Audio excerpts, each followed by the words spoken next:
നമ്മളെ കീഴ്പ്പെടുത്തുക എന്നുള്ളതിൻ്റെ അർത്ഥം ജീവിത പങ്കാളിയിലുള്ള ഒരു കുറവ് എൻ്റെ സന്തോഷത്തെ കെടുത്തിക്കളയുന്നു, എനിക്ക് പ്രാർത്ഥിക്കാൻ സാധിക്കുന്നില്ല.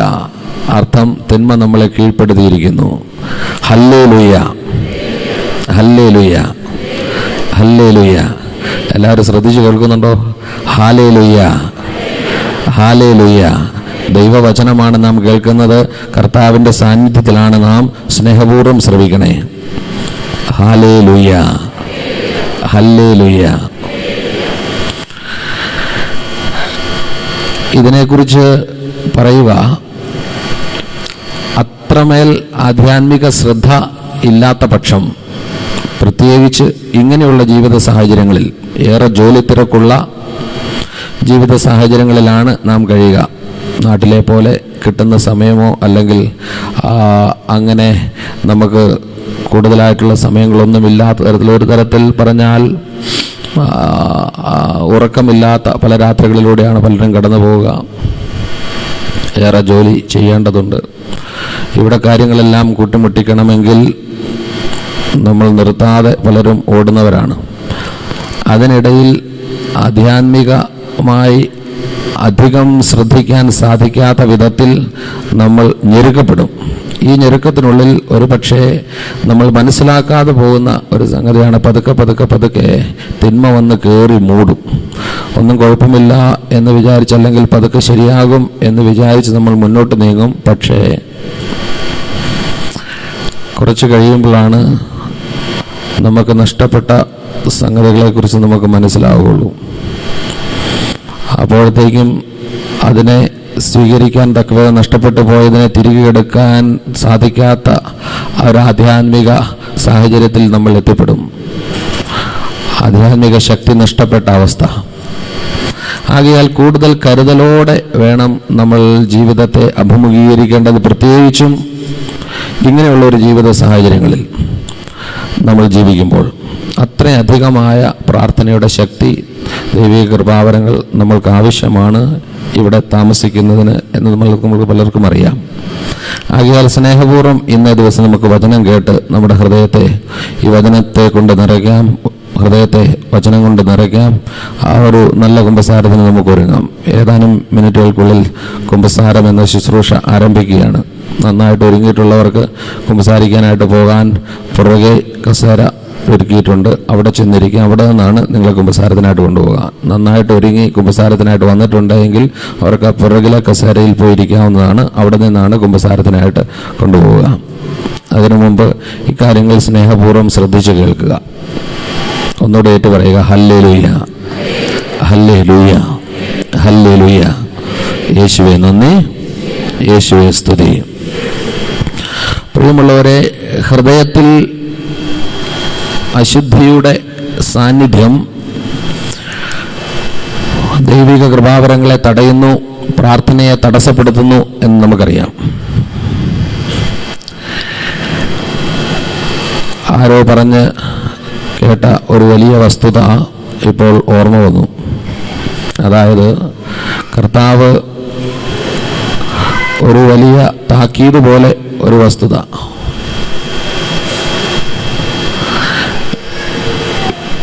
വിശുദ്ധ നാട്ടിലെ ഭൂപ്രകൃതിയിൽ ഒളിപ്പിച്ചു വച്ചിട്ടുണ്ട് എന്നത് തന്നെ. വിശുദ്ധ നാടിനെ കുറിച്ച് നമുക്കറിയാം. കർത്താവ് വന്ന് വസിച്ച ആ നാട്, അവിടുത്തെ ഭൂപ്രകൃതിയിൽ നിന്ന് തന്നെ ഒരു വലിയ രഹസ്യം, ജീവിത രഹസ്യം, അല്ലെങ്കിൽ അതൊരു വലിയ താക്കീതായിട്ട് തന്നെ സ്വീകരിക്കേണ്ടതാണ് എന്നാണ് പറയുക. പ്രകാരമാണത്.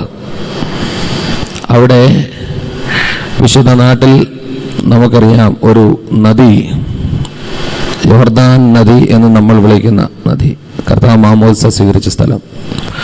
അതിലെ ജലത്തെ വിശുദ്ധമായ ജലം അല്ലെങ്കിൽ ഒരു പ്യുവർ വാട്ടർ എന്ന് സയൻസും അല്ലെങ്കിൽ നമ്മളെ റിലീജിയൻ അനുസരിച്ച് അല്ലെങ്കിൽ നമ്മൾ വിശ്വസിക്കുന്ന മതത്തിൻ്റെ പ്രാധാന്യമനുസരിച്ചും ഈ നദിയിലെ ജലം ഒരു വിശുദ്ധ ജലമാണ്.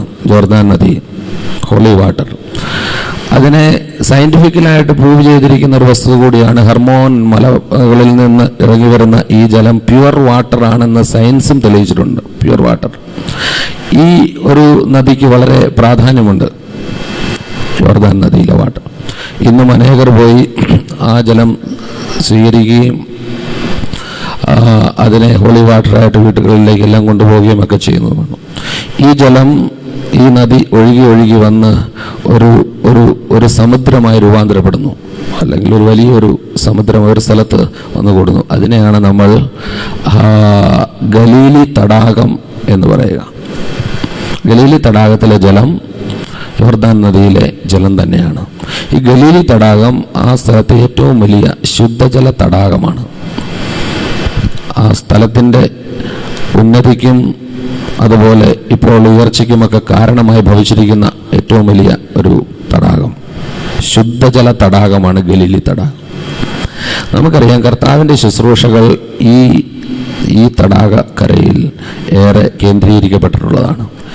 ജീവന്റെ ഒരു പ്രതീകം എന്ന നിലയിൽ ഇതിനെ ബൈബിൾ ഇരിക്കുന്നു. കാരണം കർത്താവിൻ്റെ സാന്നിധ്യവും അത്ഭുതങ്ങളും നിരന്തരം ഇതുമായി ബന്ധപ്പെട്ട് നടക്കുന്നു. അവൻ്റെ വചന ശുശ്രൂഷ ഈ ഗലീലി തടാകത്തെ കേന്ദ്രീകരിച്ചായിരുന്നു എന്ന് നമുക്കറിയാം. അതിൻ്റെ മീതെയാണ്, ആ വചനത്തിൻ്റെ മീതെയാണ് കർത്താവ് നടന്നിട്ടുള്ളതും അത്ഭുതങ്ങളേറെ ചെയ്തിട്ടുള്ളതും ഒക്കെ.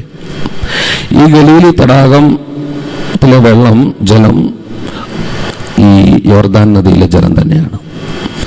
ഒരു സൈഡിൽ നിന്ന് ഒഴുകി വന്നിരിക്കുന്ന ജോർദാൻ നദി ഗലീലി തടാകമായി ഭവിക്കുന്നു.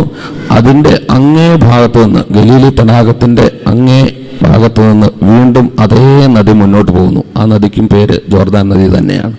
ഈ സൈഡിലും ജോർദാൻ നദി, അങ്ങേ സൈഡിലും ജോർദാൻ നദി, നടുക്ക് ഈ ഗലീലി തടാകം. ഹല്ലേലൂയ. ഈ ജോർദാൻ നദി വീണ്ടും മുന്നേക്ക് പോയാണ് മറ്റൊരു തടാകമായി ഭവിക്കുന്നത്. ആ തടാകത്തിന്റെ പേര് നമുക്കറിയാം, ദാറ്റ് ഈസ് ഡെഡ് സീ, മൃത സാഗർ എന്ന് പറയും, ഡെഡ് സീ. പക്ഷേ ഈ ഡെഡ് സീയുടെ പ്രത്യേകത നമുക്കറിയാം, that is a symbol of death. No species of life can exist there. പക്ഷേ ആ ഡെഡ് സീയിലെ ജലവും ഒരേ ജലം തന്നെയാണ്. അതായത് ഗലീലി തടാകത്തിൽ നിന്ന് മുന്നോട്ടൊഴുകുന്ന ജോർദാൻ നദി ചെന്നു പതിക്കുന്നതാണ് ഡെഡ് സീയിൽ. അതായത് ഡെഡ് സീ എന്ന് പറയുന്ന സ്ഥലത്ത് എത്തുന്നതിന് തൊട്ട് മുൻപും ആ ജലം പ്യുവർ വാട്ടറാണ്, അതായത് ജോർദാൻ നദിയിലെ ജലമാണ്. പക്ഷേ ആ ചെന്ന് പതിച്ചു കഴിഞ്ഞാൽ അത് ഡെഡ് സീ ആയി മാറുന്നു. പ്രിയമുള്ളവരെ, അവിടെ തന്നെ രണ്ട് വസ്തുതകളാണ് കർത്താവ് ഒളിപ്പിച്ചു വച്ചിരിക്കുന്നത്, അല്ലെങ്കിൽ ജനത്തിനായി, ലോകത്തിനായി ദൈവം മുന്നിൽ വച്ചിരിക്കുന്ന ഒരു വസ്തുത.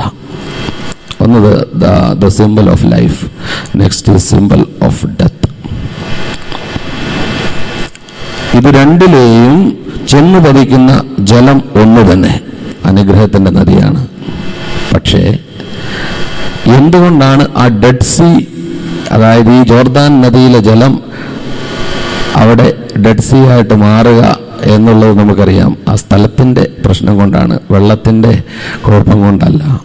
ആ സ്ഥലം ഒരു കാലത്ത് സോദോം ഗൊമോറ എന്നറിയപ്പെട്ടിരുന്ന സ്ഥലമാണ് ഇപ്പോൾ ഡെഡ് സീ ആയിരിക്കുന്ന സ്ഥലം. പ്രിയമുള്ളവരെ, കർത്താവിൻ്റെ അനുഗ്രഹങ്ങൾ നിരന്തരം ഒഴുകി വന്നിട്ടും ചില കുടുംബങ്ങൾ ഡെഡ് സീ എക്സ്പീരിയൻസിലേക്ക് മാറുന്നു, ചില ഹൃദയങ്ങൾ ഡെഡ് സീ എക്സ്പീരിയൻസ് ആയിട്ട് മാറുന്നു. ദൈവം അനുഗ്രഹിക്കുന്നുണ്ടോ? അനുഗ്രഹിക്കുന്നുണ്ട്. വിശുദ്ധ കുർബാനയുണ്ട്. സാഹചര്യങ്ങൾ പലപ്പോഴും, പ്രിയമുള്ളവരെ, ഒരു വ്യക്തിയെ പതുക്കെ അത്ര ശ്രദ്ധിച്ചില്ലെങ്കിൽ ഒരു ഡെഡ് സീ എക്സ്പീരിയൻസിലേക്ക് കൊണ്ടുപോകാം. ഇന്ന് ഇവിടെ ആയിരിക്കുന്ന നമുക്ക് സ്നേഹപൂർവ്വം ഇന്നൊന്ന് ചിന്തിക്കാം.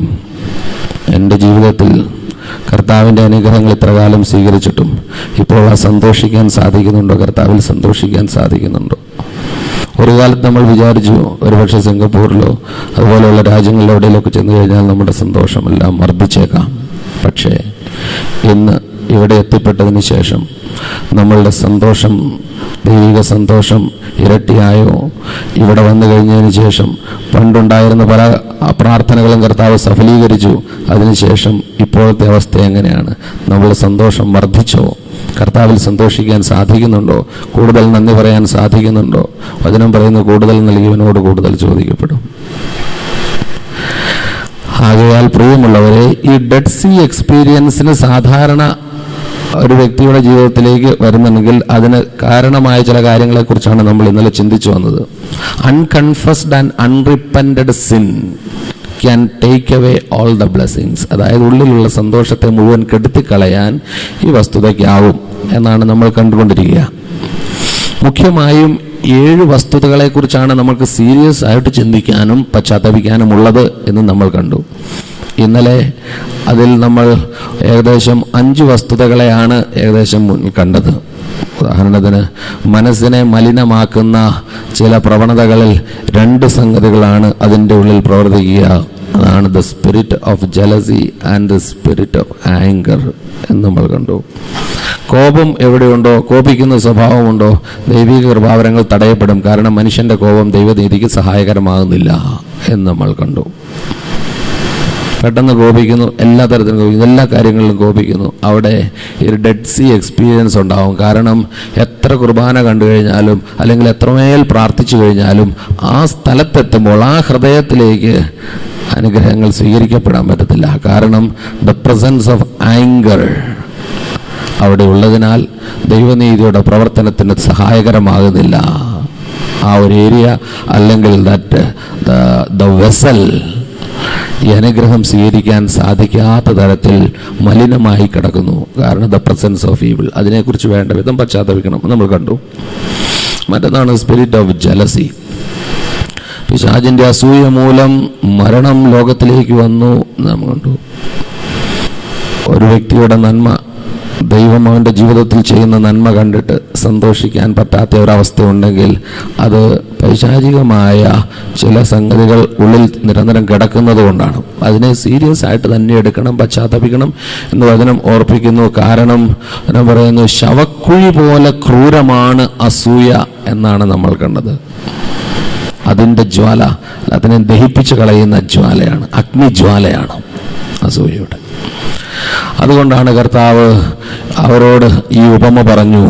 ലൂക്ക 15-ാം അധ്യായത്തിൽ കർത്താവ് പറഞ്ഞ ഉപമ ആരോട് പറഞ്ഞതാണെന്ന് അതിൻ്റെ തുടക്കത്തിൽ എഴുതിയിട്ടുണ്ട്.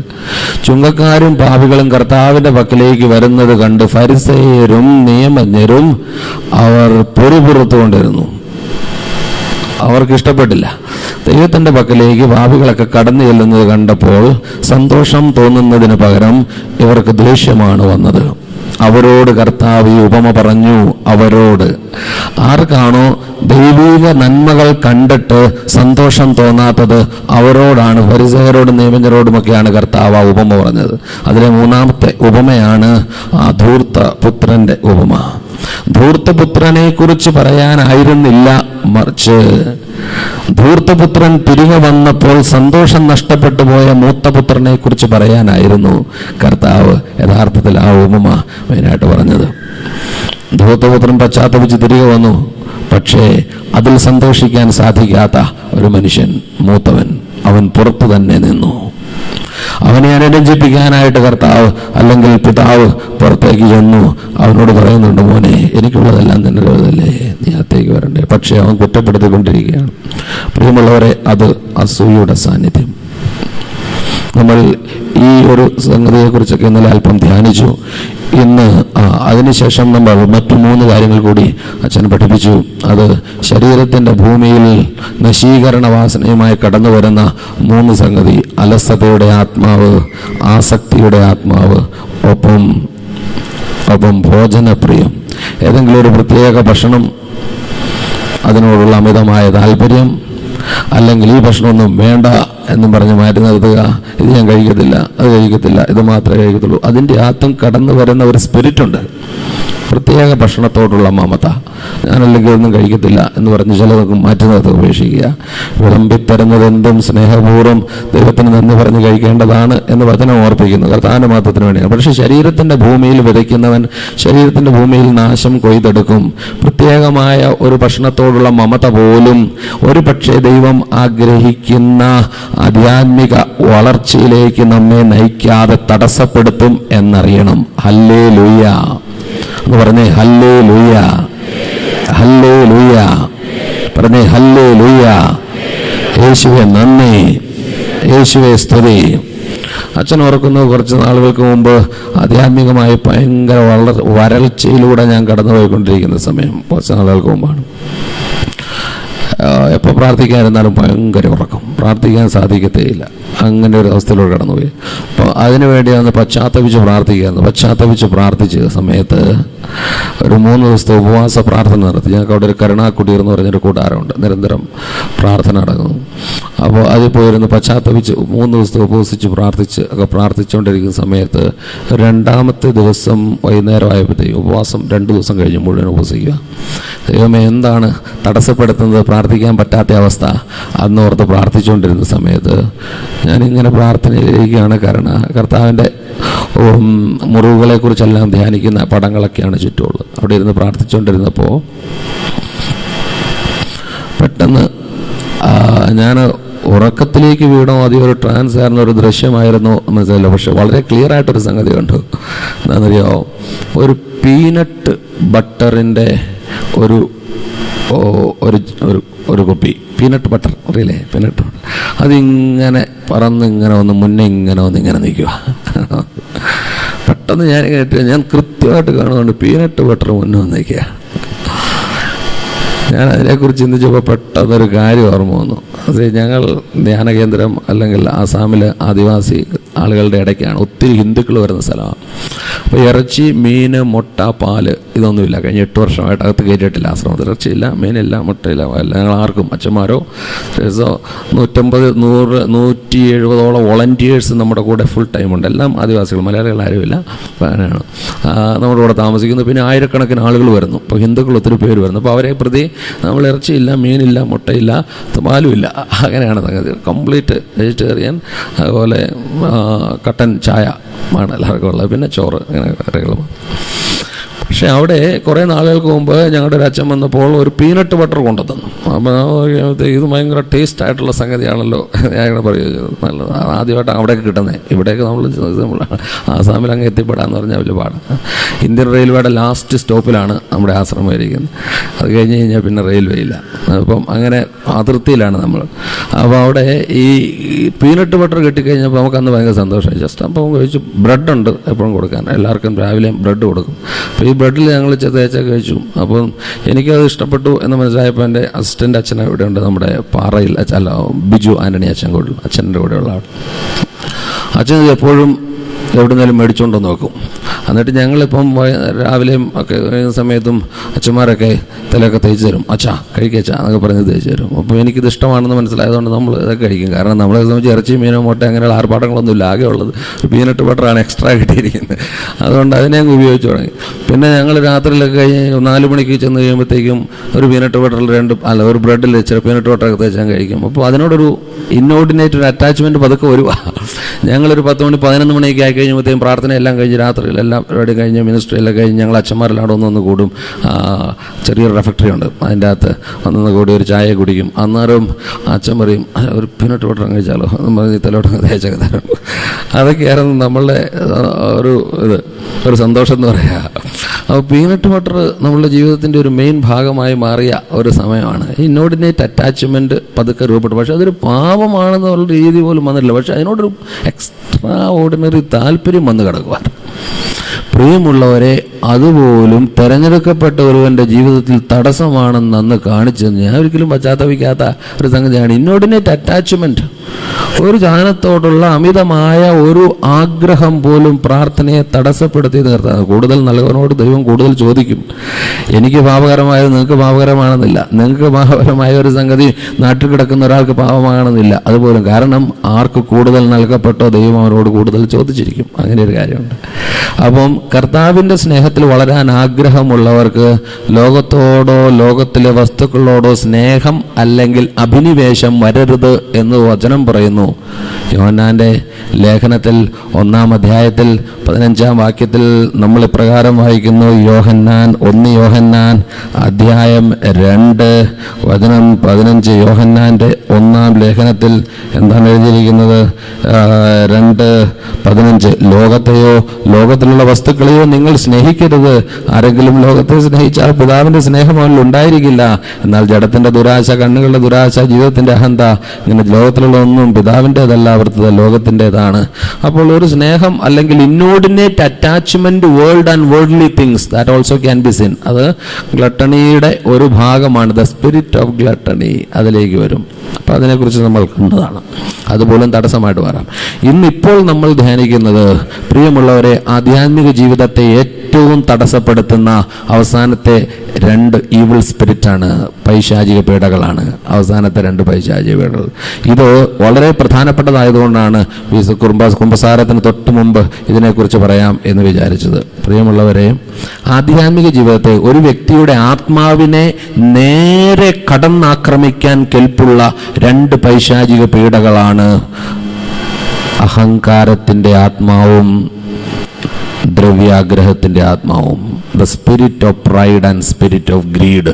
ഇത് രണ്ടും ഒരേ ഏരിയയിലാണ് വർക്ക് ചെയ്യുക. ഒരു വ്യക്തിയുടെ ആത്മാവിനെ നേരിട്ട് കടന്നാക്രമിക്കുകയും ആധ്യാത്മിക ജീവിതത്തെ കംപ്ലീറ്റ് തടസ്സപ്പെടുത്തുകയും ചെയ്യുന്ന പൈശാചിക പീഡകൾ ഏറ്റവും പ്രമുഖരായ 2 ജനമാണ് spirit of pride and spirit of greed. കേൾക്കുന്നുണ്ടോ? Hallelujah, hallelujah, hallelujah, hallelujah, hallelujah. ഒരു 3 പേർക്ക് ഒരു ബ്ലെസ്സിങ് കൊടുത്തേ. കൈ പിടിച്ചെന്ന് വീട്ടിട്ട് പറഞ്ഞ് ഈശോ അനുഗ്രഹിക്കട്ടെ എന്ന് പറഞ്ഞ് 3 പേർക്ക് കൊടുക്കും. കുറഞ്ഞതിൽ ഈശോ അനുഗ്രഹിക്കട്ടെ. ഇനി സ്നേഹപൂർവ്വം വളരെ ശ്രദ്ധിച്ചു വേണം കേൾക്കാൻ. പ്രിയമുള്ളവരെ, അഹങ്കാരത്തിൻ്റെ ആത്മാവ് അത്രയധികം ശ്രദ്ധിച്ചില്ലെങ്കിൽ നമുക്ക് പിടികിട്ടാതെ ഉള്ളിൽ ഒളിച്ചിരിക്കുന്ന ഒരു വസ്തുവാണ്. ഈ അഹങ്കാരം എന്നുള്ളത്, പലരും പറയും എനിക്ക് അഹങ്കാരം ഇല്ല എന്നുള്ള ഒരു അഹങ്കാരം മാത്രമേ ചിലർക്കുള്ളൂ. അഹങ്കാരത്തിൻ്റെ പ്രത്യേകത, ഞാനെന്ന ഭാവം ഇത് പലതരത്തിൽ പ്രകടമാകും. വൃക്ഷത്തെ ഫലം കൊണ്ടാണ് തിരിച്ചറിയേണ്ടത്. വൃക്ഷത്തെ ഫലം കൊണ്ട് തിരിച്ചറിയണം. ഈ കൊച്ചു കാര്യങ്ങളിൽ മറ്റുള്ളവർ ചെയ്യുന്ന ഒരു കാര്യവും ഇഷ്ടപ്പെടാതിരിക്കുക, പെട്ടെന്ന് പൊട്ടിത്തെറിക്കുക, അല്ലെങ്കിൽ മറ്റുള്ളവരുടെ കാര്യങ്ങളിൽ മറ്റുള്ളവർ എന്തെങ്കിലും പറഞ്ഞു കഴിയുമ്പോൾ, അല്ലെങ്കിൽ ഒരു നന്നായിട്ടൊരു കാര്യം ചെയ്തു കഴിഞ്ഞാൽ ഒന്ന് പോയി ഒന്ന് സന്തോഷത്തോടെ ഇത് ചെയ്യാൻ പറ്റാതിരിക്കുക, അക്സെപ്റ്റ് ചെയ്യാൻ പറ്റാതിരിക്കുക. ഇതിനൊക്കെ ഒരു കാരണം ബേസിക്കായിട്ട് ഉള്ളിൽ കിടക്കുന്ന ഒരു ഈഗോ എന്ന് പറയുന്ന സംഗതിയാണ്, അഹം. ആധ്യാത്മിക ഗുരുക്കന്മാരെല്ലാം ഏറ്റവും കൂടുതൽ ശ്രദ്ധിച്ചിരുന്ന ഒരു വസ്തുതയാണ് ഈഗോ അല്ലെങ്കിൽ അഹത്തെ എങ്ങനെ ദൂരീകരിക്കുക. ഒരു ആധ്യാത്മിക ചിന്തകൻ പറഞ്ഞ കാര്യം ഓർക്കുന്നു, ഞാൻ എവിടെ പോയാലും എൻ്റെ ഈ അഹം എൻ്റെ കൂടെ വരുന്നത്, എന്നാണ് എനിക്കിതിൽ നിന്നൊരു വിടുതൽ കിട്ടുക എന്ന് പറഞ്ഞ് പശ്ചാത്തപിച്ചിരുന്നു പ്രാർത്ഥിച്ചിരുന്നവരുണ്ട്. അഹം ദാനമായി ലഭിക്കാത്തതായി മനുഷ്യ നിനക്ക് എന്താണുള്ളത്, എല്ലാം ദാനമായിരിക്കെ ദാനമല്ല എന്ന മട്ടിൽ നീ എന്തിന് അഹങ്കരിക്കുന്നു എന്ന് വചനം കൊറിന്തോസുകാർക്ക് എഴുതിയ 1-ാം ലേഖനം 4-ാം അധ്യായം 7-ാം വാക്യം. ദാനമല്ല എന്ന മട്ടിൽ നീ എന്തിന് അഹങ്കരിക്കുന്നു? കിട്ടിയതെല്ലാം ദാനമാണ്, കർത്താവ് നൽകിയതാണ് എന്ന് ഏറ്റു പറയാത്ത ഒരു വ്യക്തിയിൽ അറിയാതെ കടന്നുകൂടുന്ന ഒരു സംഗതിയാണ് the evil spirit of pride. എൻ്റേതാണ്, ഞാൻ, എനിക്ക്, എൻ്റേത്. പ്രിയമുള്ളവരെ, വചനം വീണ്ടും വീണ്ടും നമ്മളോട് പറയുന്ന ഒരു കാര്യമുണ്ട്, ownership belongs to the Lord. എല്ലാത്തിൻ്റെയും മേലെ കർത്താവിൻ്റെ ഓണർഷിപ്പാണുള്ളത്. Everything belongs to the Lord. ആ ഉടമസ്ഥാവകാശം ദൈവത്തിൻ്റെതാണ്, നമ്മളുടേതല്ല. നമ്മൾക്ക് നൽകപ്പെട്ടിരിക്കുന്ന കുറച്ച് നാളത്തേക്ക് ഉപയോഗിക്കാനും അത് കൈകാര്യം ചെയ്യാനും കാര്യസ്ഥന്മാരായി മാത്രം നമ്മളെ നിയമിച്ചിരിക്കുന്നു. ഇന്ന് കയ്യിലുള്ളതെല്ലാം അവിടുത്തേതാണ്. വചനം നമ്മളോട് വളരെ കൃത്യമായിട്ട് പറഞ്ഞു തരുന്നു. ഉദാഹരണത്തിന് കൊളോസ്യർക്ക് എഴുതിയ ലേഖനം 1-ാം അധ്യായം 15-16 നാം ഇപ്രകാരം കാണുന്നു. കൊളോസ്യ ലേഖനം 1-ാം അധ്യായം 15-16 വാക്കുകളിൽ ഇപ്രകാരം നമ്മൾ വായിക്കുന്നു. കൊളോസ്യക്കാർക്ക് എഴുതിയ ലേഖനം 1-ാം അധ്യായം 15-16. അവൻ അദൃശ്യനായ ദൈവത്തിന്റെ പ്രതിരൂപം, എല്ലാ സൃഷ്ടികൾക്കും ആദിയാതനമാണ്. കാരണം അവനിൽ സ്വർഗത്തിലും ഭൂമിയിലുമുള്ള ദൃശ്യവും അദൃശ്യവുമായ എല്ലാ വസ്തുക്കളും സൃഷ്ടിക്കപ്പെട്ട സിംഹാസനങ്ങളോ ആധിപത്യങ്ങളോ ശക്തികളോ അധികാരങ്ങളോ എന്തുമാകട്ടെ, എല്ലാം അവനിലൂടെയും അവന് വേണ്ടിയുമാണ് സൃഷ്ടിക്കപ്പെട്ടത്. Everything is for him, from him and for him. എല്ലാം കർത്താവിന് വേണ്ടിയാണ്, യേശുവിന് വേണ്ടിയാണ്. എൻ്റെ കയ്യിൽ സമ്പത്തുണ്ടോ കർത്താവിന് വേണ്ടിയാണ്, കുഞ്ഞുങ്ങളുണ്ടോ കർത്താവിന് വേണ്ടിയാണ്, വണ്ടിയുണ്ടോ അവൻ്റേതാണ്, അവന് വേണ്ടിയാണ്, ജോലിയുണ്ടോ ജോലി അവനിൽ നിന്ന് വന്നു അവന് വേണ്ടിയാണ് എന്നുള്ള വസ്തുത മറന്നു പോയി കഴിയുമ്പോൾ എൻ്റേത് ഞാൻ എന്ന ഒരു വസ്തുത അറിയാതെ കിടന്നു. അതുകൊണ്ടാണ് എല്ലാറ്റിനെയും ഓർത്ത് വീണ്ടും വീണ്ടും വീണ്ടും ദൈവമേ നിൻ്റേതാണ് നിൻ്റേതാണ് എന്ന് ഏറ്റുപറഞ്ഞ് നന്ദി പറയുന്ന ദാവീദിനെ ദൈവം വീണ്ടും വീണ്ടും ഉയർത്തുന്നത്. ദാവീദിൽ ദൈവം കാണുന്ന ഒരു പ്രത്യേകത ഇതാണ്, വീണ്ടും വീണ്ടും ഉടമസ്ഥാവകാശം ദൈവത്തിൻ്റെതാണ് ദൈവത്തിൻ്റെതാണ് ദൈവത്തിൻ്റെതാണെന്ന് ഏറ്റുപറഞ്ഞു. അതുകൊണ്ടാണ് അവൻ വീണ്ടും വീണ്ടും ദൈവത്തെ സ്തുതിക്കുന്നത്. സ്തുതിപ്പ് ഉടമസ്ഥാവകാശം സറണ്ടർ ചെയ്യുന്നതിൻ്റെ ഏറ്റവും സുന്ദരമായ പ്രകടനമാണ്. സ്തുതിപ്പ്, ദൈവസ്തുതിപ്പ് എൻ്റെ കയ്യിലുള്ളതെല്ലാം നിൻ്റേതാണെന്ന് ഏറ്റുപറയുന്ന ഏറ്റവും സുന്ദരമായ പ്രഖ്യാപനമാണ്. Hallelujah. Praise and worship is the beautiful expression of surrendering ownership to the Lord on everything. നമുക്ക് കിട്ടിയിരിക്കുന്ന എല്ലാത്തിൻ്റെയും മേൽ ഓണർഷിപ്പ് സറണ്ടർ ചെയ്യുന്നതിനനുസരിച്ചാണ് ഈ അഹങ്കാരം വരാതിരിക്കുക, ഞാനെന്ന ഭാവം വരാതിരിക്കുക. അല്ലെങ്കിൽ എല്ലാം എൻ്റേതാണ്, എൻ്റെ കയ്യിൽ ഇത്രയും ഉണ്ട് എന്ന് നമ്മൾ വിചാരിച്ചുകൊണ്ടിരിക്കും. Hallelujah, hallelujah.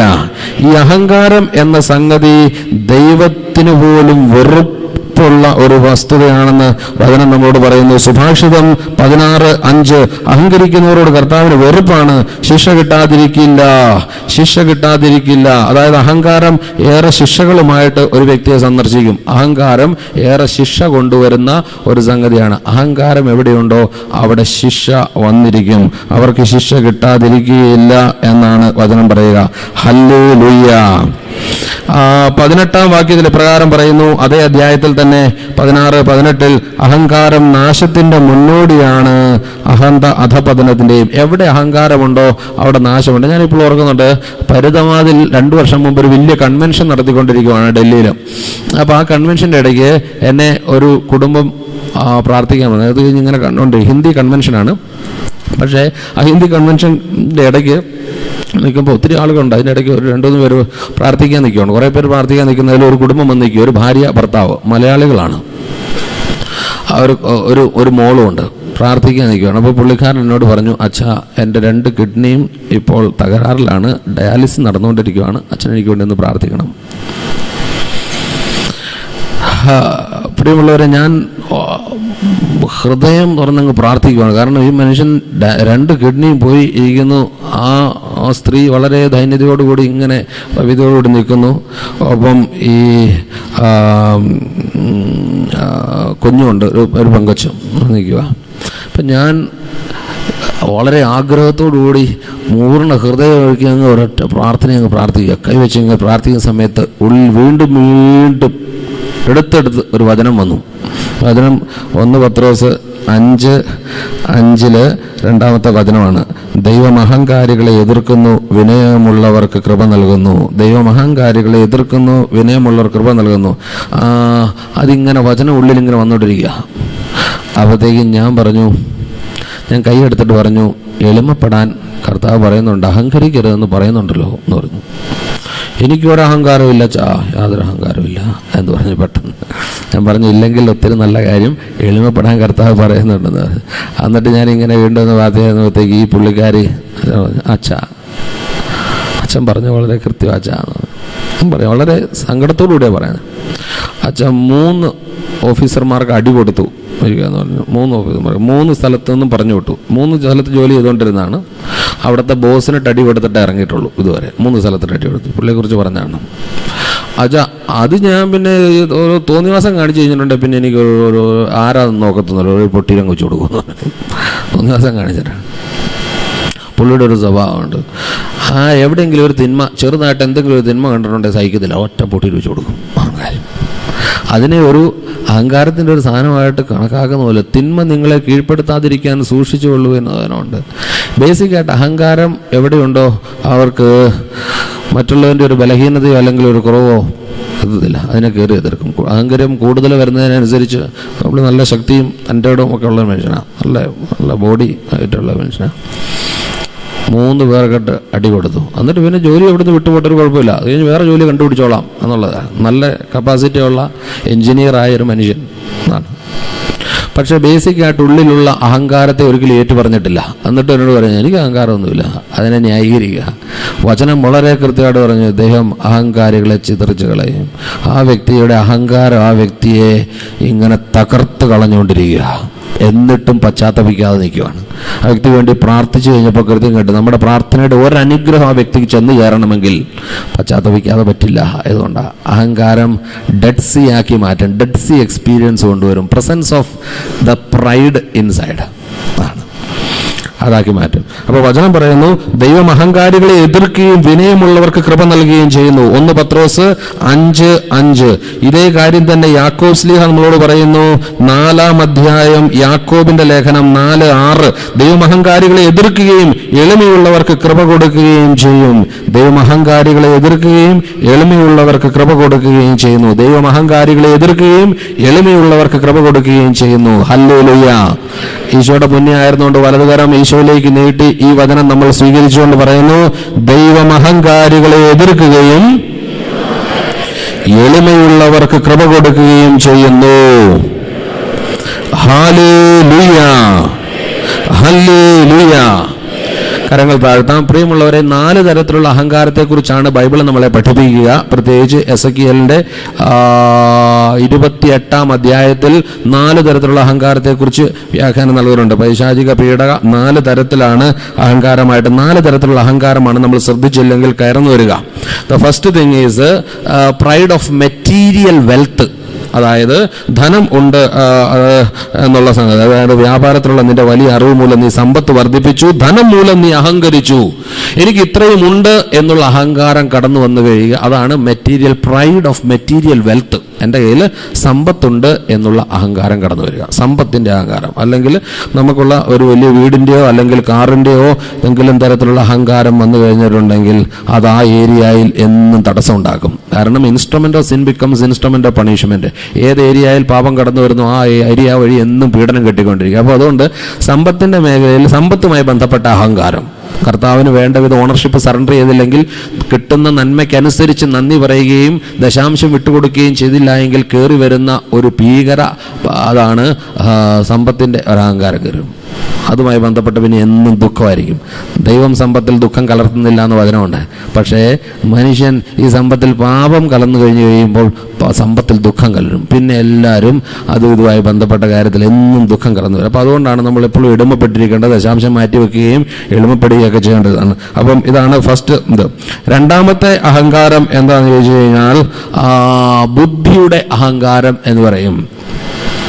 നീ ദൈവത്തെ പോലെ ബുദ്ധിമാനാണെന്ന് കണക്കാക്കി നീ അഹങ്കരിച്ചു എന്ന് 28-ാം അധ്യായത്തിൽ എഴുതിയിട്ടുണ്ട്. അത് വായിച്ചു കഴിഞ്ഞാൽ മനസ്സിലാവും. അപ്പോൾ ബുദ്ധിയുടെ അഹങ്കാരം, the pride of intellect, intellectual pride. എനിക്ക് ഇത്രയും പഠനമുണ്ട്, മറ്റുള്ളവരെക്കാൾ വലിയ ഡിഗ്രി ഉണ്ട്, എനിക്കെല്ലാം അറിയാം, മറ്റൊന്നും അറിയത്തില്ല, എനിക്കെല്ലാം അറിയാമെന്നുള്ള ചിന്ത അതൊരു അഹങ്കാരമായി കയറി വരും. ബുദ്ധി അഹങ്കാരം. ഹല്ലേലൂയ പറഞ്ഞേ, ഹല്ലേലൂയ. ഏറ്റവും പറയാം ഹല്ലേലൂയ, ഹല്ലേലൂയ. ഒരു ചെറിയ ബ്ലഡ് ക്ലോട്ട് കൊണ്ടോ അല്ലെങ്കിൽ ഒരു ബ്രെയിൻ ഹെമറേജ് കൊണ്ടോ നഷ്ടപ്പെട്ടു പോകാവുന്നതേ ഉള്ളൂ ഇതെല്ലാം എന്നോർക്കണം. 16, 15 ഏകദേശം ലാംഗ്വേജ് അറിയാവുന്ന വളരെ ബുദ്ധിമാനായ ഒരു വൈദ്യനെക്കുറിച്ച് എനിക്കറിയാം. അതിൻ്റെ ഒരല്പം അഹങ്കാരം അങ്ങ് കയറി വന്ന് കുറച്ച് കഴിഞ്ഞപ്പോൾ ഇന്ന് ആ വ്യക്തിക്ക് സ്വന്തം പേര് പോലും പലപ്പോഴും മറന്നു പോകുന്നു അവസ്ഥയെത്തി. ഒരു ബ്രെയിൻ ഹെമറേജ് വന്നു, എല്ലാം ഡിലീറ്റായിപ്പോയി. ലാംഗ്വേജ് ഡിലീറ്റായിപ്പോയെന്ന് മാത്രമല്ല, സ്വന്തം പേര് പോലും എഴുതി വെക്കേണ്ട അവസ്ഥയിലെത്തി. ഏത് ഏരിയയിൽ പാപം കടന്നു വരുന്നോ അവിടെ പീഡനം കൂടി കടന്നു വരും എന്ന് നമ്മൾ കേട്ട വചനം 11:16 വിസ്ഡം 11:16 അറിയാം. Instrument, you should know that instrument of sin becomes instrument of suffering. അത് ദൈവത്തിനുള്ള ശിക്ഷയല്ല എന്ന് വളരെ കൃത്യമായിട്ട് ഓർത്തിരിക്കണം. നമ്മുടെ പാപം നിന്നെ ശിക്ഷിക്കും എന്ന വചനമാണത്. ഹല്ലേലൂയ പറഞ്ഞേ, ഹല്ലേലൂയ.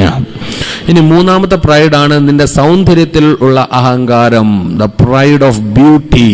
അതിനെക്കുറിച്ചും 28-ാം അധ്യായത്തിൽ തന്നെ പറയുന്നുണ്ട്. നിന്റെ സൗന്ദര്യത്തിൽ നീ അഹങ്കരിച്ചു എന്ന് വചനം പറയുന്നുണ്ട്. നിന്റെ സൗന്ദര്യത്തിൽ അഹങ്കരിച്ചു. അപ്പോൾ സൗന്ദര്യത്തിലുള്ള അഹങ്കാരം, മറ്റുള്ളവരെക്കാൾ ഞാൻ സൗന്ദര്യമുള്ളവളാണ്, സൗന്ദര്യമുള്ളവനാണ് എന്നുള്ള ശരീരത്തിലുള്ള അഹങ്കാരം, ശരീരത്തിലെ സൗന്ദര്യത്തിലും ശക്തിയിലും ഉള്ള അഹങ്കാരം. ഹല്ലേലൂയ. കഴിഞ്ഞ പ്രാവശ്യം അമേരിക്കയിൽ ചെന്നപ്പോൾ അവർ പറയുമായിരുന്നു, അവിടുത്തെ നമ്മുടെ ഇപ്പോൾ പുള്ളി മരിച്ചൊന്നും എനിക്കതില്ല, പഴയ മുഹമ്മദ് അലിയെക്കുറിച്ച്. മുഹമ്മദ് അലി പഴയ ബോക്സിംഗ് ചാമ്പ്യനാണ്, 3 ടൈം വേൾഡ് ചാമ്പ്യനാണ്. മൂന്നാമത് വേൾഡ് ചാമ്പ്യനായപ്പോൾ ആകാശത്തിലേക്ക് ഇങ്ങനെ ഇടിച്ചുകൊണ്ട് പുള്ളി അഹങ്കരിച്ചുകൊണ്ട് പറഞ്ഞു, ലോകത്താരെങ്കിലും ഉണ്ടോ എൻ്റെ മുന്നിൽ നിൽക്കാൻ എന്ന് പറഞ്ഞ് അഹങ്കരിച്ച് വെല്ലുവിളിച്ചതാ. എല്ലാവരും പേടിച്ചു പറിച്ചിരുന്നു. ഈ മനുഷ്യൻ 3 തവണ വേൾഡ് ചാമ്പ്യനായതാണ്. പണ്ടൊരു കാത്തലിക്കായിരുന്നു, പിന്നീട് മുസ്ലിമായ മനുഷ്യനാണ് മുഹമ്മദ് അലി.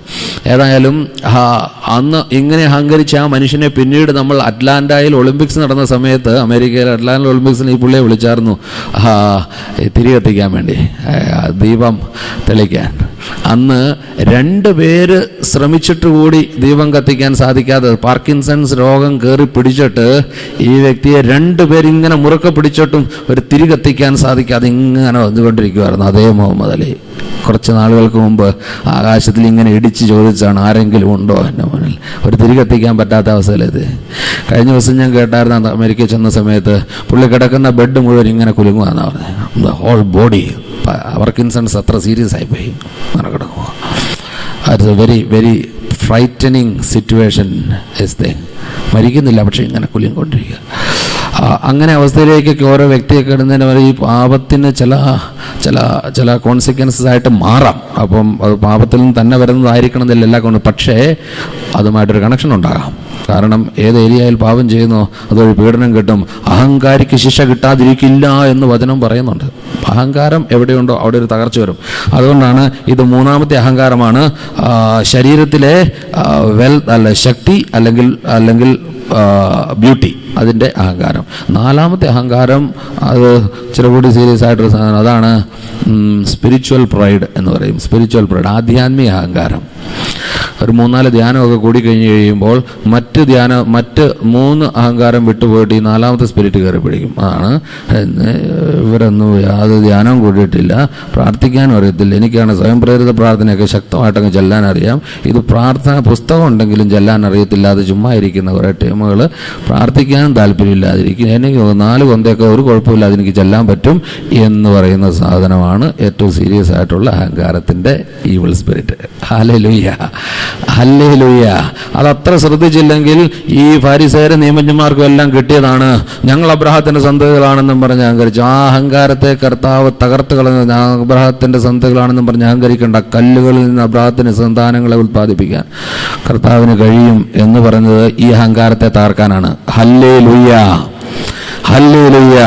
പ്രഭാഷകന്റെ പുസ്തകം 10-ാം അധ്യായത്തിൽ ഇപ്രകാരം പറയുന്നു. പ്രഭാഷകൻ 10-ാം അധ്യായത്തിൽ നമ്മൾ ഇപ്രകാരം വായിക്കുന്നു. പ്രഭാഷകന്റെ പുസ്തകം 10-ാം അധ്യായത്തിലെ 9-ാം വാക്യം, 10:9 പൊടിയും ചാരവുമായ മനുഷ്യ, അഹങ്കരിക്കാൻ നിനക്ക് എന്തുണ്ട്? ജീവിച്ചിരിക്കെ തന്നെ നിന്റെ ശരീരം ജീർണിക്കുന്നു. പൊടിയും ചാരവുമായ മനുഷ്യൻ അഹങ്കരിക്കാൻ എന്തുണ്ട്? ജീവിച്ചിരിക്കെ തന്നെ നിന്റെ ശരീരം ജീർണിക്കുന്നു. ഹിന്ദിയിൽ അതിൻ്റെ ട്രാൻസ്ലേഷൻ വളരെ രസമാണ്. मिट्टी और राख का पुतला तू घमंड क्यों करता है, ജീവിത रहते हुए भी तेरी आंतड़ियों में कीड़ा है എന്ന് പറഞ്ഞാൽ ജീവിച്ചിരിക്കുമ്പോൾ തന്നെ നിന്റെ കുടലിൽ പുഴുണ്ടെന്നാണ് കൃത്യം പറഞ്ഞിരിക്കുന്നത്.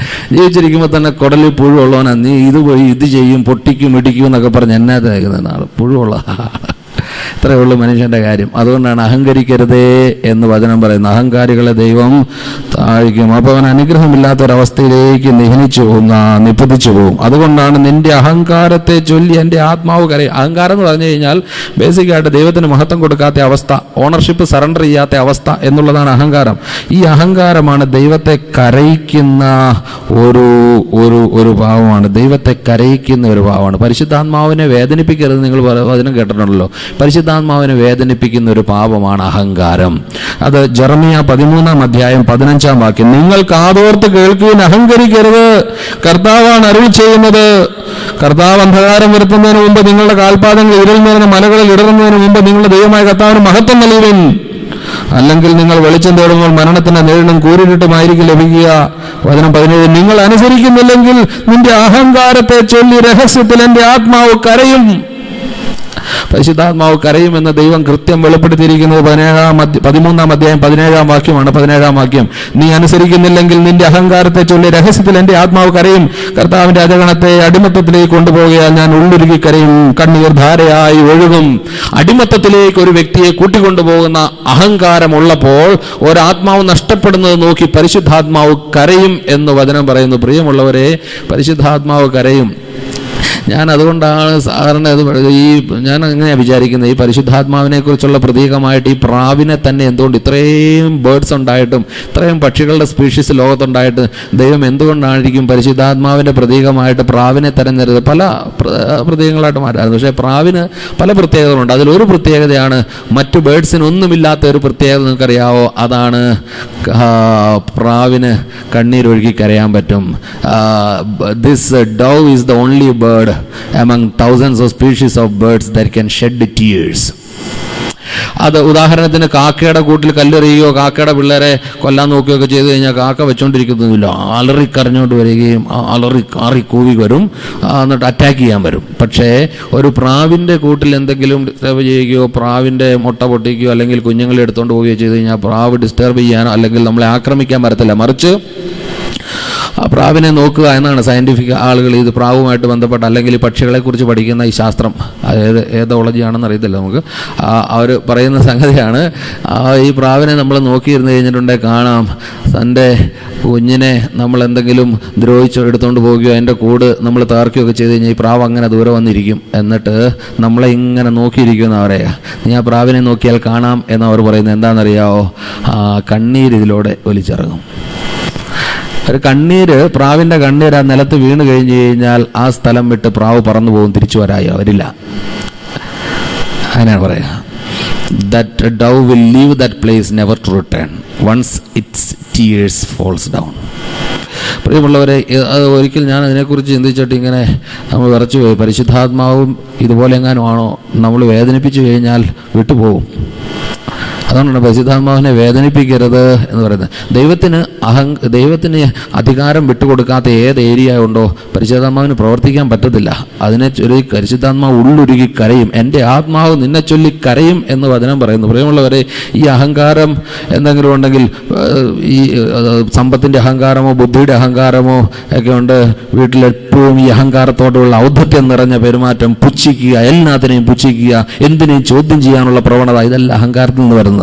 ജെറമ്യാ 9:23, കർത്താവ് അരുളിച്ചെയ്യുന്നു, ഞാനിതെന്റെ ജ്ഞാനത്തിൽ അഹങ്കരിക്കാതിരിക്കട്ടെ, ബലവാൻ തന്റെ ബലത്തിൽ അഹങ്കരിക്കാതിരിക്കട്ടെ, സമ്പന്നൻ തന്റെ സമ്പത്തിൽ വലിപ്പം ഭാവിക്കാതിരിക്കട്ടെ.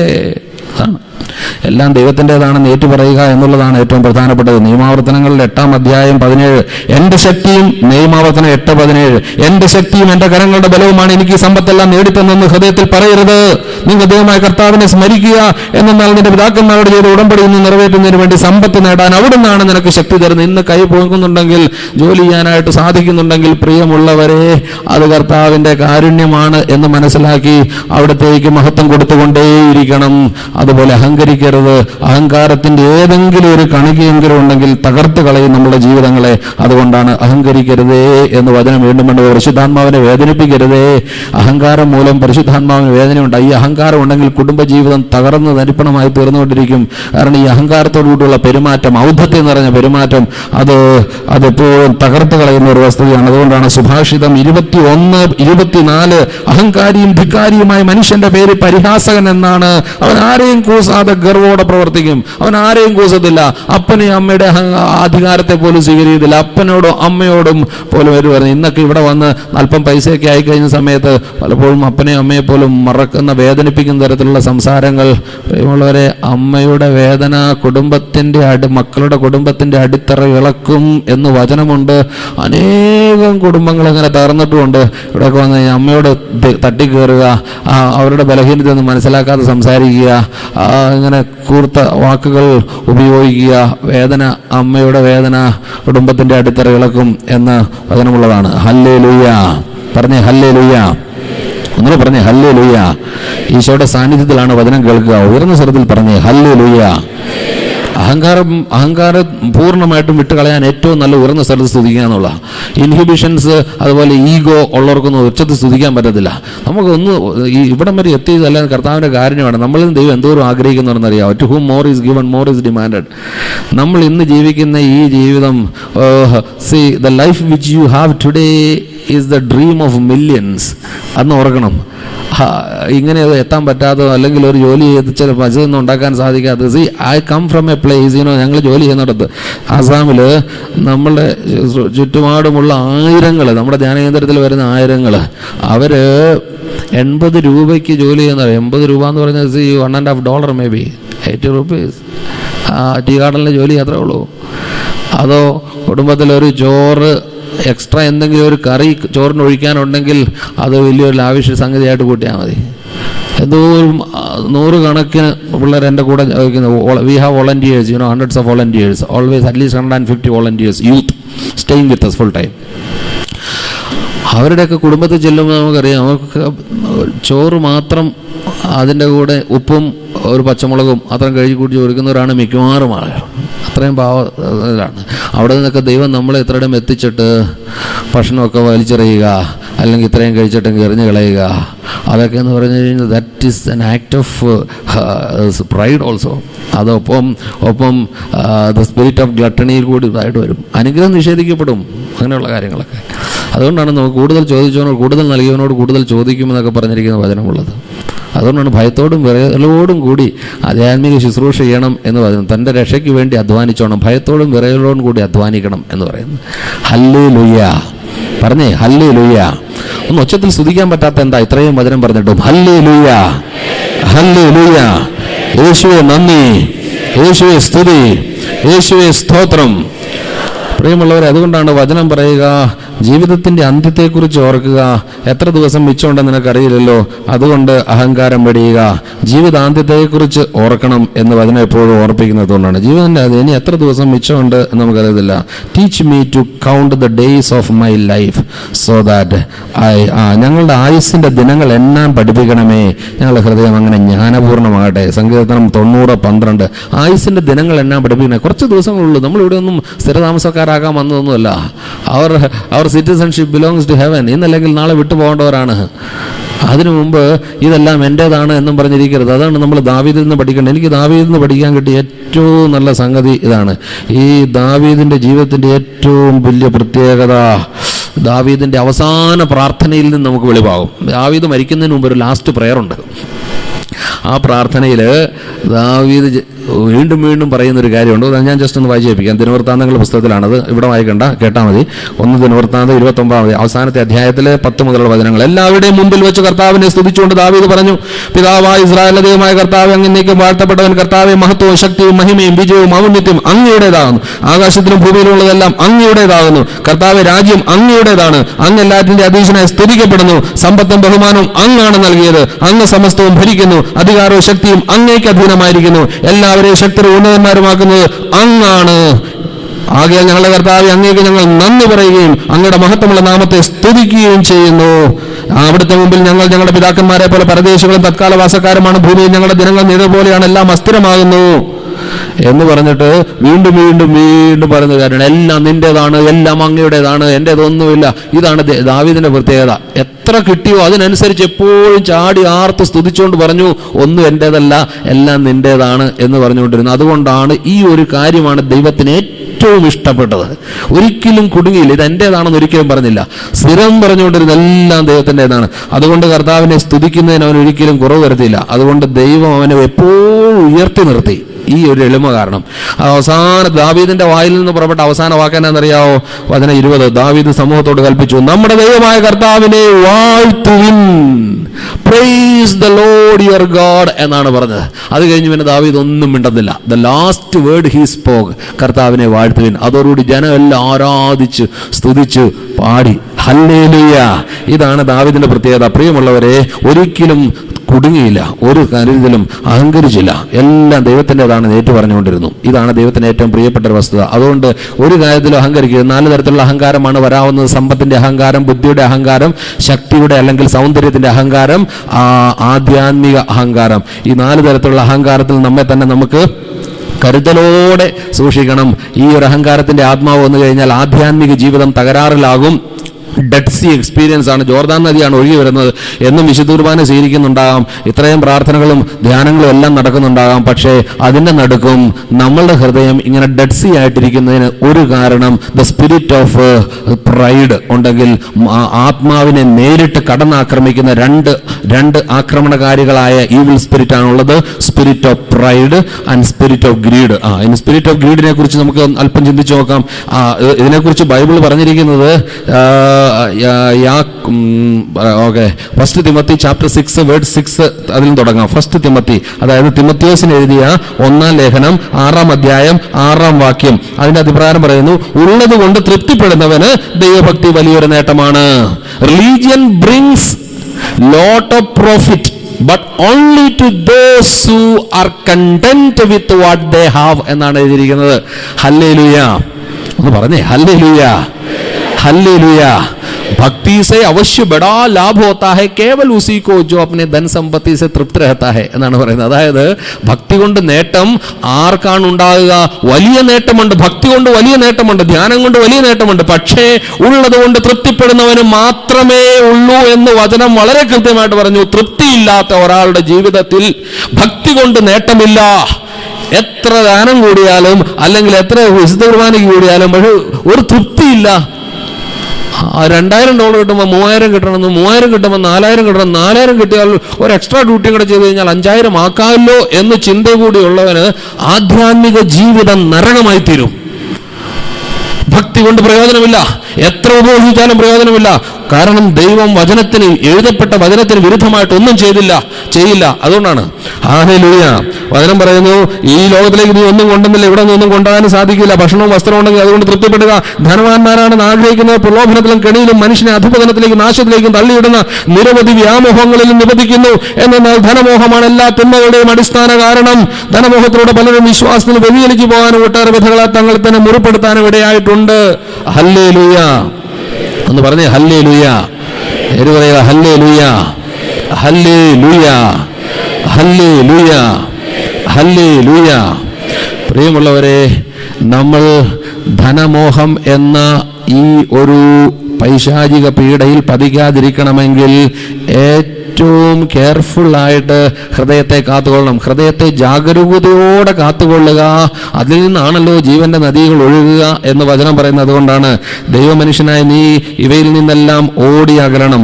ഏതെങ്കിലും തരത്തിൽ ഈ ധനം പെട്ടെന്ന് സമ്പാദിക്കണമെന്നുള്ള ആഗ്രഹമൊക്കെ വന്നു കയറി കഴിഞ്ഞു കഴിഞ്ഞാൽ അതിലൊരു പീഡ ഒന്നുണ്ടാകും. ഉദാഹരണത്തിന് പ്രഭാഷകന്റെ 28-ാം അധ്യായത്തിൽ നമ്മൾ ഇപ്രകാരം വായിക്കുന്നു, അല്ലെങ്കിൽ സുഭാഷിതങ്ങളുടെ 28-ാം അധ്യായത്തിൽ, സുഭാഷിതം 28-ാം അധ്യായത്തിൽ വചനം 20, ധനികനാകാൻ തിടക്കം കൂട്ടുന്നവൻ ശിക്ഷിക്കപ്പെടാതിരിക്കുകയില്ല. പ്രിയമുള്ളവരെ, ഇത് വളരെ കെയർഫുൾ ആയിട്ട് കേൾക്കേണ്ട വചനമാണ്.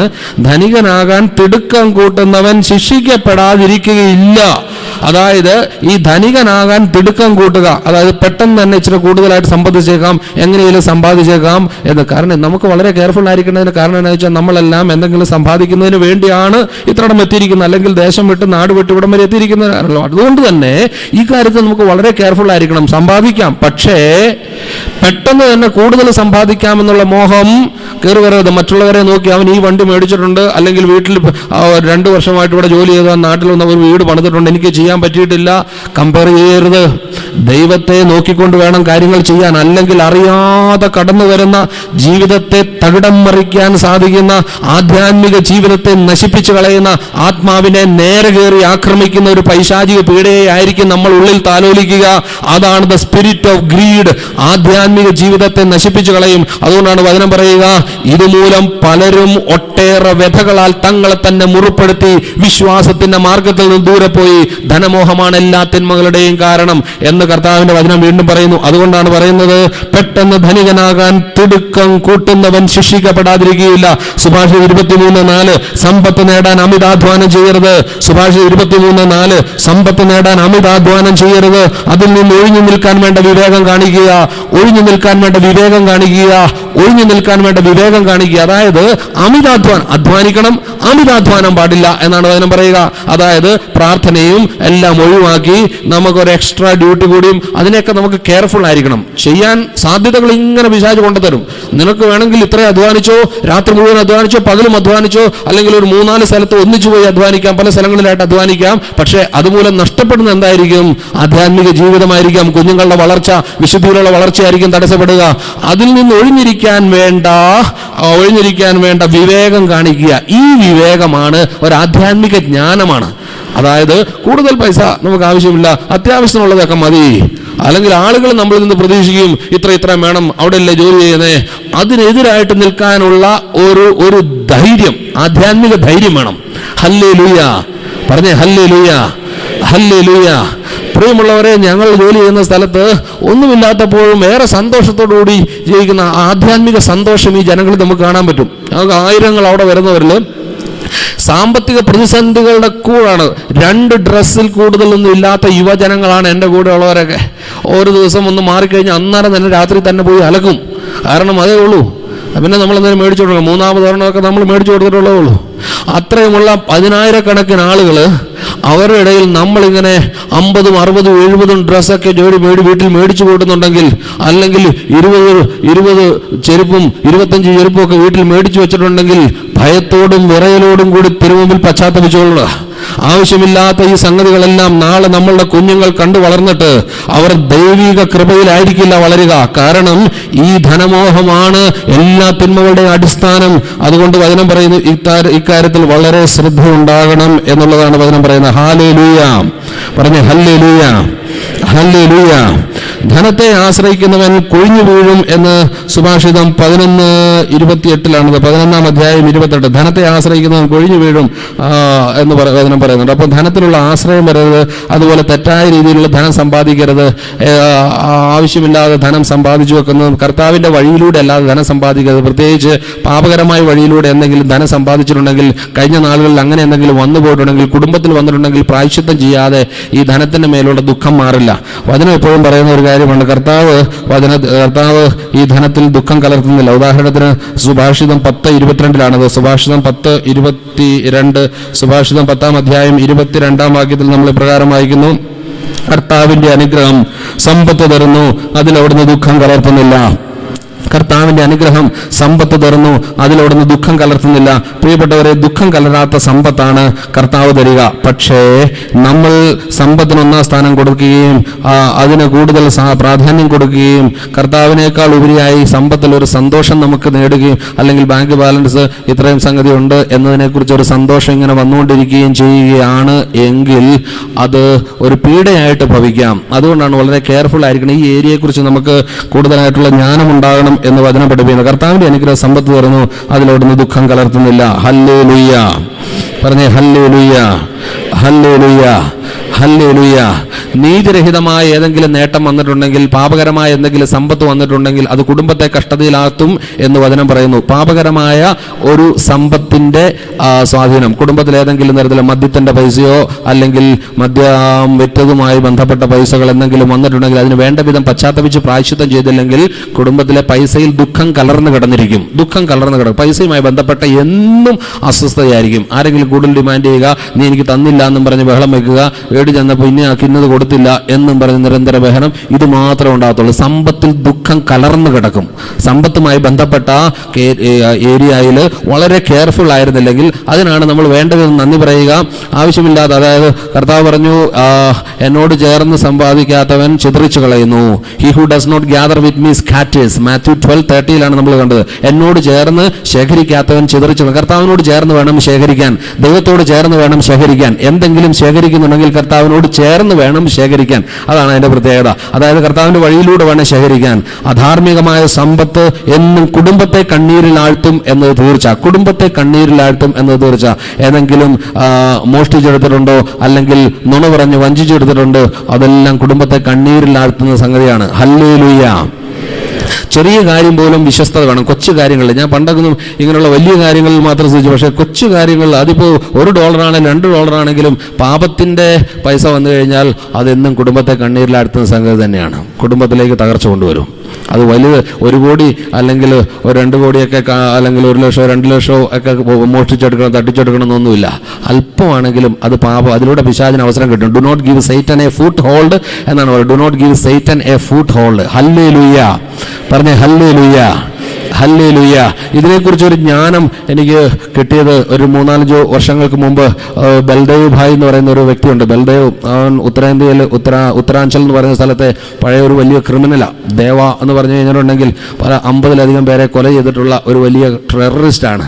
പുള്ളി പശ്ചാത്തപിച്ച് ഞങ്ങളുടെ ഒരു അച്ഛൻ്റെ ധ്യാനം കൂടി, ഒരു കുര്യാക്കോസ് പുന്നോലച്ഛൻ പണ്ട് ധ്യാനിപ്പിച്ചപ്പോൾ അതിൽ വന്നുകൂടി മാനസാന്തരപ്പെട്ട് പരിശുദ്ധാത്മ അഭിഷേകം സ്വീകരിച്ച് വചനപ്രഘോഷകനായ ഒരു വ്യക്തിയാണ്. ഒന്നും പഠിച്ചിട്ടില്ല, സ്കൂളിലൊന്നും പോയിട്ടില്ല, പക്ഷേ വചനം മുഴുവൻ ഇങ്ങനെ പറഞ്ഞ് പ്രസംഗിക്കും. അതിശക്തനായ ഒരു പ്രാസംഗികനാണ് ബൽദേവ് ഭായ്. അപ്പോൾ ഞങ്ങളോടുകൂടെ സുവിശേഷ പ്രസംഗികൾ പലതവണ വരാറുണ്ട്. ഒത്തിരി ജ്ഞാനമുണ്ട്, ഭയങ്കര സന്ദേശങ്ങൾ പുള്ളിക്ക് കേട്ടും. അപ്പം മകനാണ് പുള്ളിക്ക് വേണ്ടി ബൈബിൾ വായിക്കും. പുള്ളി ഇങ്ങനെ പറഞ്ഞ് പ്രസംഗിച്ചുകൊണ്ടിരിക്കും. അപ്പോൾ മകൻ വായിച്ചു കൊടുക്കും. പക്ഷേ ജ്ഞാനം ഭയങ്കരമായിട്ടുണ്ട്. പല സ്ഥലത്തു നിന്നും വചനം ഇങ്ങനെ കോട്ട് ചെയ്ത് പ്രസംഗിക്കുന്ന വ്യക്തിയാണ്. പഴയ ഒരു കൊലപാതകി, ഇന്ന് വചനപ്രഘോഷകൻ. അപ്പോൾ ഈ വ്യക്തി ആസാമിൽ നമ്മളെ ധ്യാനിപ്പിക്കാൻ നമ്മൾ പുള്ളി വിളിച്ചു.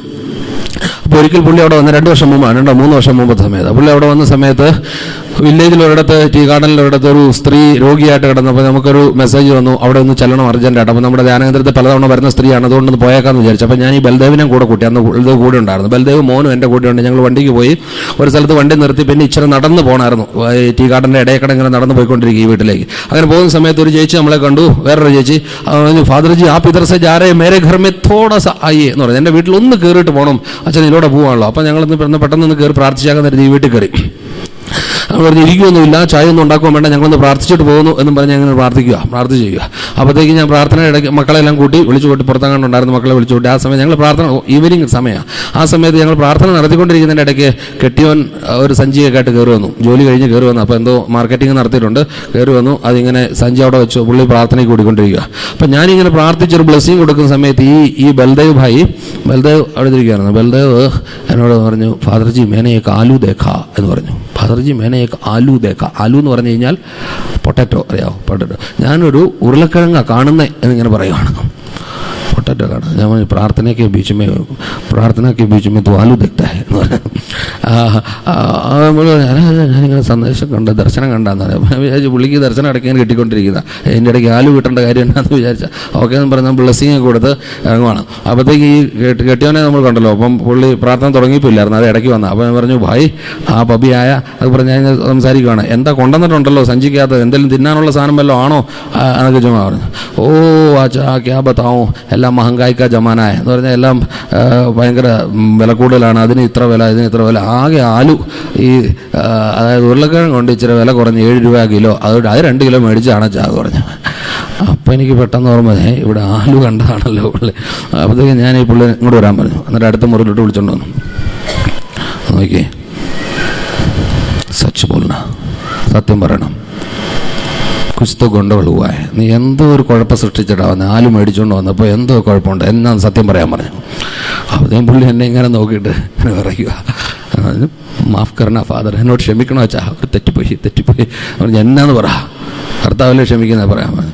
അപ്പോൾ പുള്ളി 2 കിലോ ആലു മേടിച്ചു. 2 കിലോ ഈ കടക്കാരൻ തൂക്കി ഇങ്ങനെ അങ്ങ് വെച്ചു അവിടെ.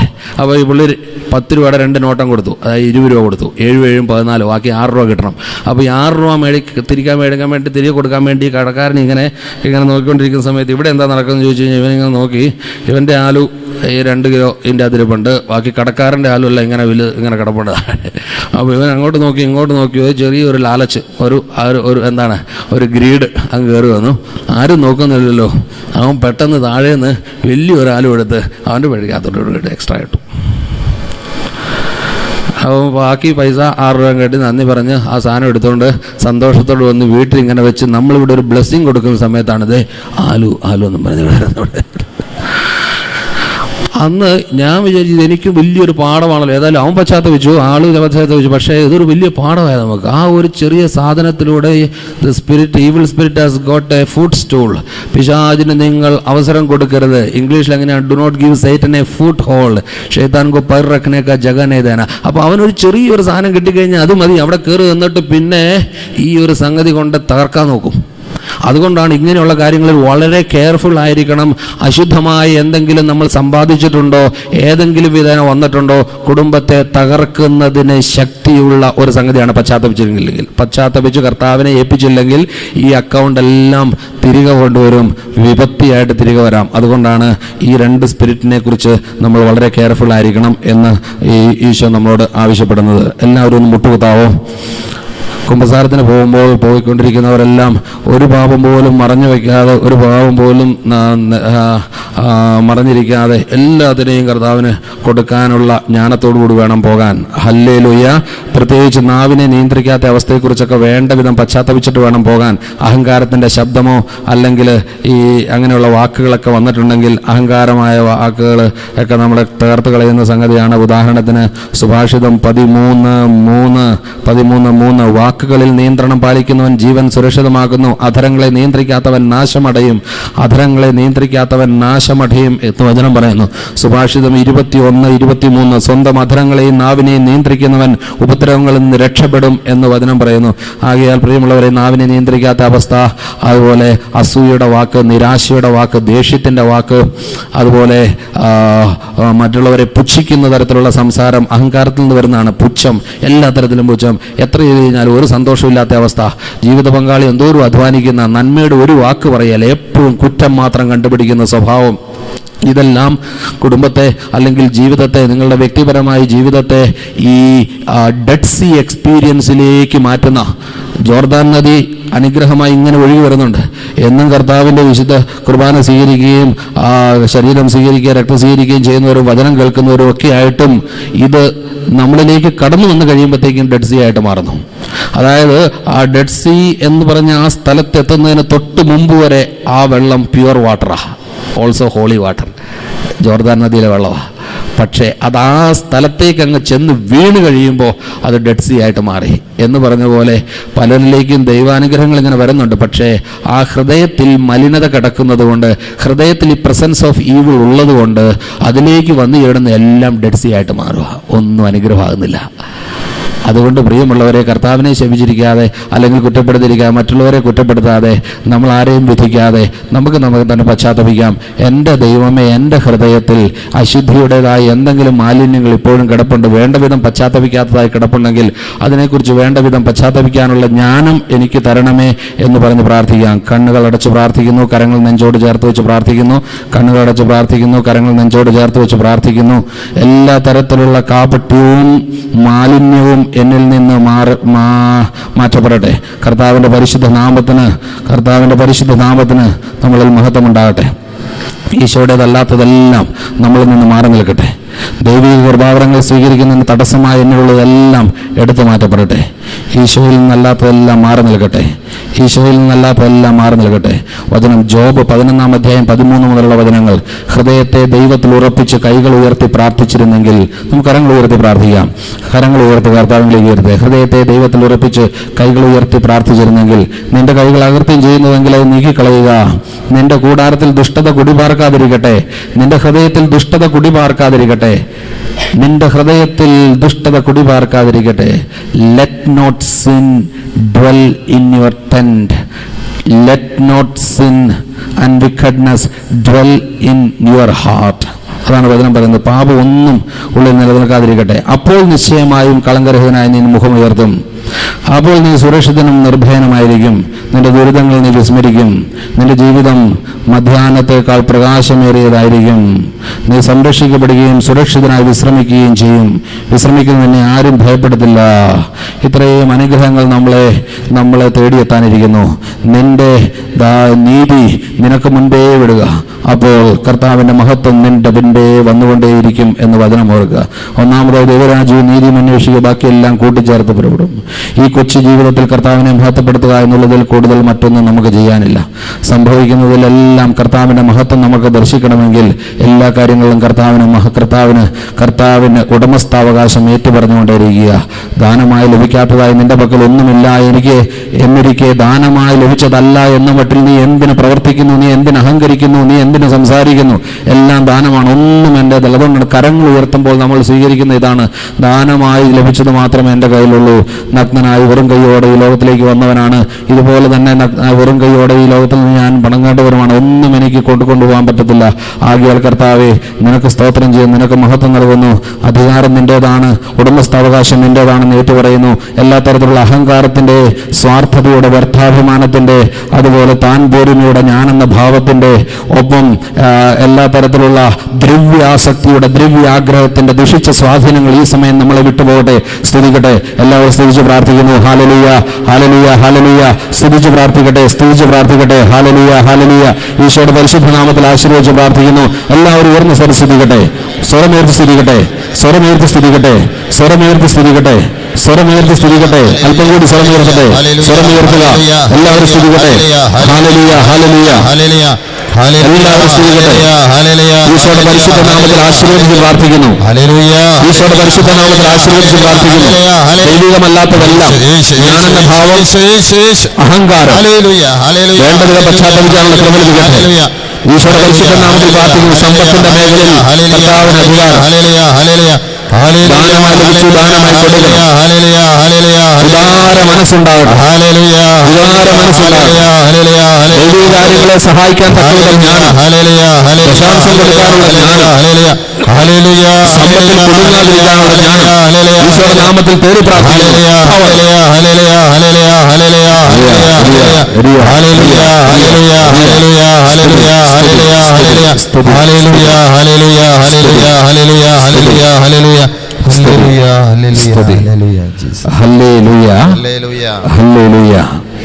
ശാന്തമായി സ്വസ്ഥാനങ്ങളിലിരിക്കുക. ഒരു മിനിറ്റ് ശാന്തമായി കർത്താവിനെ നോക്കിയിരുന്ന് പ്രാർത്ഥിക്കുക. അടുത്ത സെഷനിലേക്ക് പ്രവേശിക്കുന്നതിന് മുമ്പ് ശാന്തമായി ഒരു മിനിറ്റ് കർത്താവിനെ നോക്കിയിരിക്കുക. ഇന്ന് ഇടയ്ക്ക് ബ്രേക്ക് അങ്ങനെ